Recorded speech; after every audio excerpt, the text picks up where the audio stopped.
नमस्कार। आज आमी करब 2 कप आटा दिए सहज स्वास्थ्यकर मुखरोचक एकटी रेसिपि। आमी मिली मजुमदार आबारो चले एसेछि नतून एकटी भिडियो निये आपनादेर सामने आमार मायेर छोঁয়া कुकिंग चैनेले। आशा करी आपनारा खूब भालो आछेन, आमिও भालो आछि। चलुन रान्नाटा एबार शुरू करी। आमी प्रथमे एकटा बड़ो बाटिते 2 कप आटा निये निয়েছি আর নিয়ে নিয়েছি हाफ कप सुजी আর নিয়ে নেব सामान्य लवण।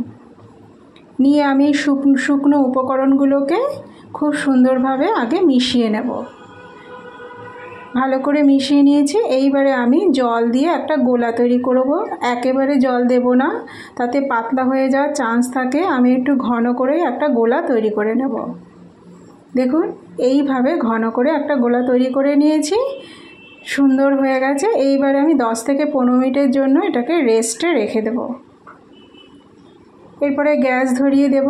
গ্যাসে কড়াই বসিয়েছি। কড়াই বসিয়ে কিছুটা তেল দিয়েছি, সাদা তেল। তেলটা ভালো করে গরম করে নিয়ে তাতে কিছুটা কুচানো আদা দিয়ে দিলাম আর দিয়ে দেব 2টো কুচানো কাঁচা লঙ্কা। ঝালটা একটু কম দেব। আর দিয়ে দিচ্ছি কিছুটা জিরে, হাফ চামচ মতো সাদা জিরে দিয়ে ভালো করে এটাকে নেড়েচেড়ে একটু ভেজে নেব। হালকা ভাজা হয়ে যাচ্ছে দেখুন। এরপরে আমি এর মধ্যে দিয়ে দেব মিহি করে কুচিয়ে রাখা গাজর। আপনারা গাজরটাকে চাইলে গ্রেট করেও দিতে পারেন, আমি এখানে কুচিয়ে দিয়েছি। দিয়ে গ্যাসটা মিডিয়াম ফ্লেমে দিয়ে ভালো করে নেড়েচেড়ে ভাজতে হবে। ঢাকা দেওয়ার দরকার নেই, গাজর এমনি নরম সিদ্ধ হয়ে যাবে। এরপরে অনেকটাই ভাজা হয়ে গেছে। এর মধ্যে আমি দিয়ে দিচ্ছি কুচানো ক্যাপসিকাম দিয়ে ভালো করে আবারও নাড়াচাড়া করে নেব। একটু নাড়াচাড়া করে নিয়ে এখানে আমি পরিমাণ মতো লবণ দিয়ে দিচ্ছি।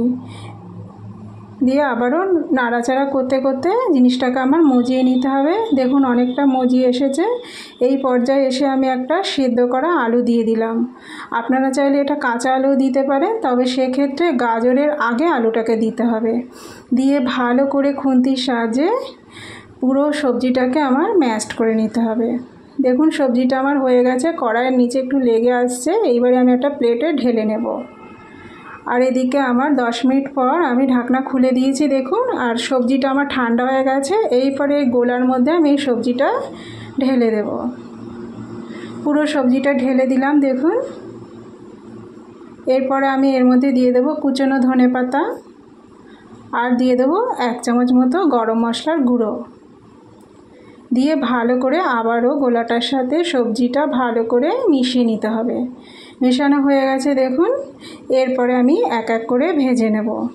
সুন্দর করে মিশিয়ে নিয়েছি, সব কিছু ভালোভাবে মিশে গেছে। এবার গ্যাসে কড়াই বসিয়ে দিয়েছি। দিয়ে তাতে একটু তেল ব্রাশ করে নিয়েছি, সাদা তেল, একদম সামান্য সাদা তেল ব্রাশ করে নিয়েছি। তেলটা গরম হয়ে যেতে আমি এই 1.5 হাতা মতো গোলা এখানে ঢেলে দেব। দিয়ে দেখুন ওই হাতাটার সাহায্যে একটু রাউন্ড শেপ আনার চেষ্টা করব। সম্পূর্ণ গোল করার দরকার নেই, মোটামুটি একটা গোল শেপ হলেই হলো। আর ঢেকে দেওয়ারও দরকার নেই। গ্যাসটা লো ফ্লেমে একটু ভাজতে দিতে হবে সময় করে। দেখুন এক সাইড ভাজা হয়ে গেছে, সেটা বোঝা যাচ্ছে। চারিধারটা আমার কিন্তু কালার চেঞ্জ হয়ে গেছে। এইবারে আমি খুন্তির সাহায্যে এটাকে ঘুরিয়ে দিলাম। দেখুন ভাজা হয়ে গেছে। এবার এই পিঠটাও আমি ভালো করে ভাজতে দেবো। এইভাবে এপিট ওপিট করে ভেজে আমার একটু খুন্তির সাহায্যে চেপে চেপে ভেজে নিতে হবে। দেখুন 2 সাইডটা খুব সুন্দর ভাজা হয়ে গেছে। আমি এইভাবে সব কটা তৈরি করে নেব। এটা ভাজা হয়ে গেছে, আমি এবার তুলে নিলাম। তো বন্ধুরা আমার রান্নাটা কেমন লেগেছে অবশ্যই একটা কমেন্টে জানাবেন। ভালো লাগলে একটা লাইক করে দেবেন। আর আমার রান্নাটা যদি ফেসবুক পেজ থেকে দেখে থাকেন পেজটা ফলো করবেন। ইউটিউব থেকে দেখে থাকলে চ্যানেলটা সাবস্ক্রাইব করবেন। আর পাশে থাকা বেল আইকনটি প্রেস করে দেবেন, তাহলে আবার নতুন ভিডিও আপলোড হওয়ার সাথে সাথে সবার প্রথমে আপনার কাছে নোটিফিকেশন চলে যাবে। সুস্থ থাকবেন, ভালো থাকবেন। দেখা হবে পরবর্তী একটি ভিডিও।